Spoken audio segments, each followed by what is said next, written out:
ବାଇଗଣ ତରକାରୀ ଯେଉଁମାନେ ଖାଇବା ପାଇଁ ବିଲକୁଲ ବି ପସନ୍ଦ କରନ୍ତିନି ସେଇମାନଙ୍କ ପାଇଁ ପୁରା ବଢ଼ିଆ ରେସିପି।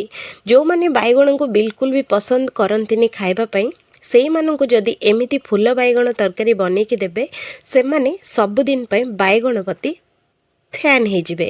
ତ ଏତେ ଟେଷ୍ଟି ଆଉ ଏତେ ଇଜିଲି ବନେଇବା ଲୋକ ବି ବହୁତ ହି ସହଜରେ ବନେଇବ ଆଉ ଦେଖିବା ପାଇଁ ଯେମିତି ସୁନ୍ଦର ଟେଷ୍ଟ ବି ପୁରା ସେମିତି ଡବଲ। ତ ଆସନ୍ତୁ ଫ୍ରେଣ୍ଡସ୍, ଆଜି ଆମେ ଦେଖିବା ଫୁଲ ବାଇଗଣ ତରକାରୀ। এই ଫୁଲ ବାଇଗଣ ତରକାରୀ ଦେଖିବା ପାଇଁ ଯେମିତି ଟେଷ୍ଟରେ ବି ପୁରା ସେମିତି। ଆଉ এই ରେସିପି ଦେଖିବା ପୂର୍ବରୁ ଭିଡ଼ିଓକୁ ଗୋଟେ ଲାଇକ୍ ଆଉ ଚ୍ୟାନେଲକୁ ସବସ୍କ୍ରାଇବ୍ ନିହାତି କରନ୍ତୁ। ଆମର ଭିଡ଼ିଓ ଅପଲୋଡ଼ ହେଲା ମାତ୍ରେ ସବୁଠାରୁ ପ୍ରଥମେ ଆପଣ ଦେଖିବା ପାଇଁ।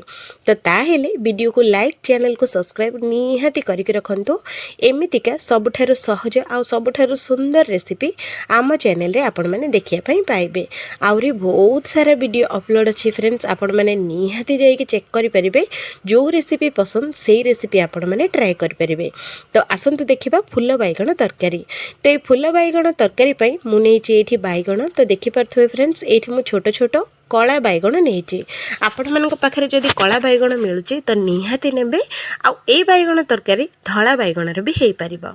ତ ଏଇଠି ମୁଁ ବାଇଗଣଟାକୁ ପ୍ରଥମେ ଗୋଟା ଗୋଟା ଧୋଇଦେବା ଆଉ ଏଇଭଳି ପୁରା ପତଳା ପତଳା କାଟିକି ରେଡ଼ି କରିବା। ତ ଏଇଠି ଦେଖନ୍ତୁ ଫ୍ରେଣ୍ଡସ୍, ବାଇଗଣଟାକୁ ଆପଣମାନେ ଯେତେ ପତଳା କାଟିବେ ସେତେ ବଢ଼ିଆ।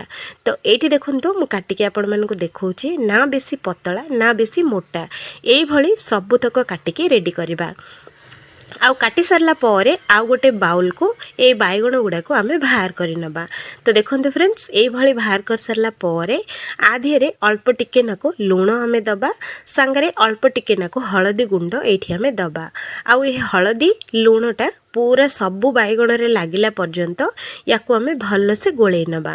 ତ ଏଇଠି ଦେଖନ୍ତୁ କେତେ ବଢ଼ିଆ ସେ ଗୋଳେଇ ହେଇଛି। ତ ଏବେ ୟାକୁ ଘୋଡ଼େଇକି 10 ମିନିଟ୍ ରେଷ୍ଟ ପାଇଁ ଛାଡ଼ିଦେବା। ସେଇ 10 ମିନିଟ୍ ଭିତରେ ଆମେ ଗୋଟେ ମସଲା ରେଡ଼ି କରିବା। ତ ମୁଁ ଗୋଟେ ଗ୍ରାଇଣ୍ଡର ଜାରରେ ନେଇଛି 2ଟି ମିଡ଼ିୟମ୍ ସାଇଜ୍ର ପିଆଜ, ସାଙ୍ଗରେ ନେଇଛି 2ଟା ମିଡ଼ିୟମ୍ ସାଇଜ୍ର ଟମାଟୋ, ଆଉ ସାଙ୍ଗରେ ଏଇଠି ଆମେ ଦେଇଦେବା 1 ଇଞ୍ଚ ଅଦା, ଆଉ ଏଇଠି ଆମେ ଦେବା ଅଳ୍ପ ଟିକେ ନାକୁ ରସୁଣର କୋଲା ମୁଁ 5ରୁ 6ଟା ନେଇଛି। ତ ୟାକୁ ଗୋଟେ ପେଷ୍ଟ ବନେଇବା। ତ ଦେଖନ୍ତୁ ଏଇଭଳି। ତାପରେ ଏଇଠି ଦେଖନ୍ତୁ ଫ୍ରେଣ୍ଡସ୍, 10 ମିନିଟ୍ ଭିତରେ ଆମ ବାଇଗଣ ଗୁଡ଼ାକ ବହୁତ ହି ସଫ୍ଟ ହେଇଛି ଆଉ ବାଇଗଣ ଗୁଡ଼ାକ ବହୁତ ହି ବଢ଼ିଆ ସେ ବି ପାଣି ବି ଛାଡ଼ି ଦେଇଛି।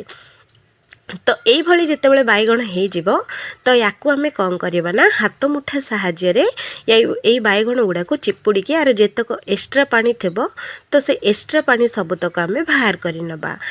ଆଉ ଗୋଟେ ପ୍ଲେଟ୍କୁ ଏମିତି ବାଇଗଣ ଚିପୁଡ଼ିକି ଆମେ ରଖିବା। ତ ଏଇ ପାଣିଟାକୁ ଆମକୁ ବିଲକୁଲ ଫୋପାଡ଼ିବାର ନାହିଁ, ଏଇ ପାଣିକୁ ଆମେ ୟୁଜ୍ କରିବା। এইଠି ଦେଖନ୍ତୁ ଫ୍ରେଣ୍ଡସ୍, ଆମର ସବୁତକ ବାଇଗଣର ପାଣି। ତ এই ବାଇଗଣ ପାଣି ଦିହରେ ଗୋଟେ ଗିନା ବେସନ ଏଇଠି ଆମେ ଦେଇଦେବା, ସାଙ୍ଗରେ ଅଳ୍ପ ଟିକେ ନାକୁ ଚାଟ୍ ମସଲା, ସାଙ୍ଗରେ ଏଇଠି ଅଳ୍ପ ଟିକେ ନାକୁ ଅଜୱାଇନ୍ ଦେବା। ଆଉ ବେସନ ଯେହେତୁ କି ଅଳ୍ପ ଟିକେ ନାକୁ ହେଙ୍ଗୁ ଆଉ ଜିରା ଦେଇକି ସେଇ ପେଷ୍ଟରୁ 1 ଚାମଚ ଏଇଠି ଆମେ ପେଷ୍ଟ ଦେଇଦେବା।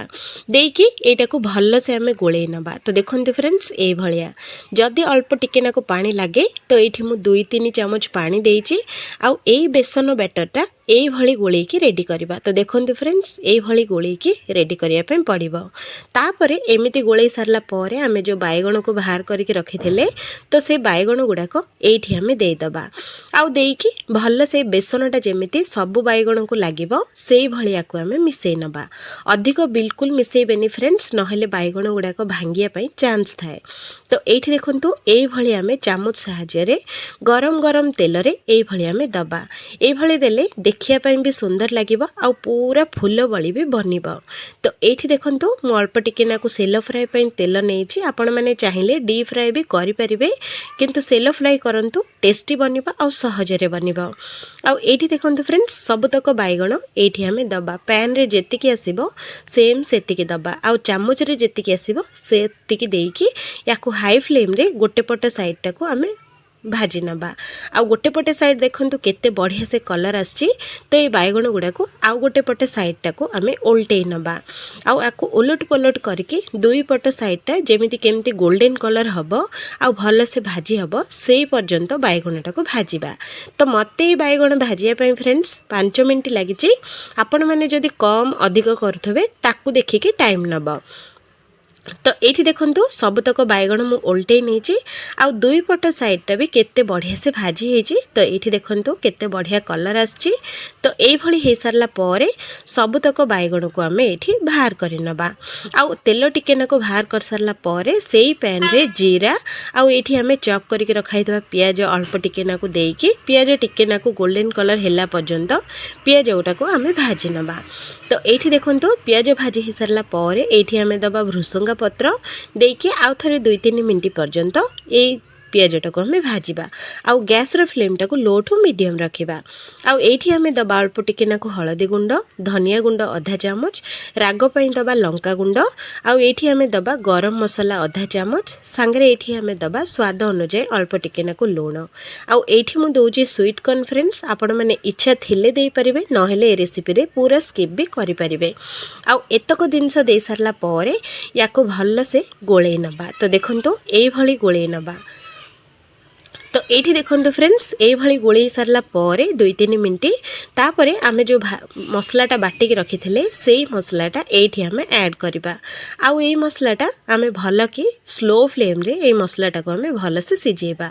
आउ याको आम सिझापी कभर करदबा जेहेतु कि बढ़िया से सिझब आ भल से कषि भी हम। आउ 2-3 मिनट कषि सारा पर ये देखो पूरा तेल साइड हो जाइए आउ मसलाटा भी बहुत ही बढ़िया से भाजी जाइए। तो ये देखो फ्रेंड्स ये भाजी है पर्यंत मसलाटा को भाजिकी रेडी करने पड़ो। तो ये देखो आमर मसलाटा पूरा रेडी हो जाइए। तो ये आम कौन करवा ना नख उषुम गरम पानी ये आम दबा। आपण मैंने चाहिए ठंडा पानी भी दे पारे किंतु गरम पानी देवा द्वारा यार ग्रेवीटा मोटा आसो आउ टेस्ट भी बहुत ही बढ़िया लगे आउ जी आमर जो सिझापी रहीटा भी भल से सिझीज। तो याकू आम कभर करके आउ थे 2-3 मिनट पर्यंत ये पानीटा को हाई फ्लेम रे सिझेबा। तो ये देखो 2-3 मिनट भितर आमर पानीटा भी बहुत ही बढ़िया से सिझी जाइए। आउ सांगे स्वीट कॉर्न भी आम जो देते मक्का से गुड़ाक भी बहुत ही बढ़िया से सिझी जाइए। तो ये आपण मैंने देखिपे ग्रेवीटा आमर केते बढ़िया होती। तो ये आम कौन करवा जो बैगण गुड़ाक छाणिकी रखी तो से बैगण गुड़ाक ये आम देदबा। आउ देकी याको भल से थरे एमती गोले नबा। आउ ये आम फ्लेम्स हाई फ्लेम बिल्कुल देबेनी स्लो फ्लेम रे 2-3 मिनट सिझिले काफी कारण आमर बैगण गुड़ाक सबुतक आमर ऑलरेडी सिझी सारी खाली मात्र टिके नाकु सिझापी दरकार। तो याकू आम कौन करवा कंचा लंका लास्ट रे 2-3 गोटा कंचा लंका ये आम दबा। आउ ये देखो फ्रेंड्स आमर रेडी हो गला एकदम टेस्टी आउ एकदम पूरा बढ़िया बैगण तरकारी। तो ये बैगण तरकारी पूरा रेडी। आपण मैंने चाहिए गरम मसला आउ थे भी दे पारे मु किंतु आउ देनी। ये देखो फ्रेंड्स रेडी हो गला आमर रोटी परोटा भात सांगरे खायापी टेस्टी टेस्टी बैगण तरकारी। जदि आपन को ये बैगण तरकारी भल लगी तो वीडियो को गोटे लाइक आउ चैनल को सब्सक्राइब निहाती करके जिबे। तो मु रोहुची फ्रेंड्स आउ थे देखा हबो आउ गोटे नुआ आउ गोटे फ्रेश वीडियो रे। से पर्यंत ए रेसिपी बनातु खातु आउ टेस्टा केमिति अच्छी मो वीडियो रे आसिक कमेंट करके जिबे। निहाती थरे बनेकी देखंतु फ्रेंड्स मु ग्यारंटी देकी कहूची बैगण जो माने खाया पई बिल्कुल भी पसंद करंतिनी से माने भी मागी मागी खाइबे जदि एई भली आपण माने तयारी करिवे। ग्रेवीटा भी भला तरकारी